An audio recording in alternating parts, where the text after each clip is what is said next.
हस्ब रिवायत जो सर्दियों से पहले हम जो अपनी लाइंस होती हैं या रसीविंग स्टेशंस होती हैं उनका रिपेयर और स्टेबलाइजेशन का काम हाथ में लेते हैं।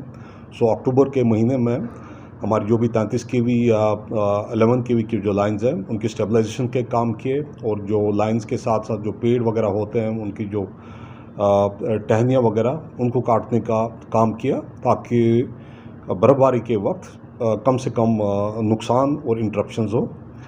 और इसके साथ साथ हमारा ट्रांसमिशन में दो मेजर लाइंस है, एक 220 केवी वागुरा ज़ैनकोट लाइन और 132 केवी मीर बाज़ार वनपू लाइन। उसका कंडक्टर का एनहांसमेंट का काम चल रहा है, ताकि जो उनकी कैपेसिटी है वो बढ़ सके। और 132 मीर बाज़ार वागुरा ये वनपू लाइन जो है उसका काम इंशाल्लाह उम्मीद है कि आज कंप्लीट होके वो एनर्जाइज हो जाएगी। 220 केवी जो वागुरा आएगी, 220 केवी जो वागुरा ज़ैनकोट लाइन है उसमें भी करीब 50 से 60% का काम मुकम्मल हो चुका है। तो उम्मीद है कि आवाम की ताउन से इस बार हम पिछले साल की तरह ठीक शेड्यूल के हिसाब से बिजली फराहम कर पाएंगे।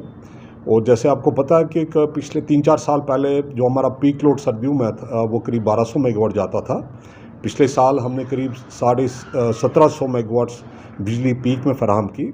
इस साल वो शायद 1800 से 1900 तक भी जा सकती है, क्योंकि ग्रिड लेवल पे या रिसीविंग स्टेशन लेवल पे या डिस्ट्रीब्यूशन लेवल पे पिछले 2-3 साल से काफ़ी जो कैपेसिटी एडिशंस हुए हैं, नए ट्रांसफार्मर लगे हैं, एग्जिस्टिंग रिसीविंग स्टेशन और ग्रिड स्टेशन की कैपेसिटी की ऑगमेंटेशन का काम हुआ है। तो और साथ ही साथ जो सर्दियों में बर्फ़बारी में अंदेशा होता है कि लाइंस में नुकसान होगा वगैरह होगा, तो उस ज़मीन में हमने ऑलरेडी पोल, तार और ट्रांसफार्मर डिस्ट्रिक्ट्स में भेज रखे हैं, ताकि ज़रूरत पड़ने पे हमारे पास एडिक्वेट स्टॉक मौजूद रहे। तो साथ ही साथ मेरा आवाम से गुजारिश होगी कि वो जो बिजली का इस्तेमाल जायज़ तरीके से करें। जो उनका रजिस्टर्ड लोड है डिपार्टमेंट के साथ उसी के मुताबिक बिजली का इस्तेमाल करें।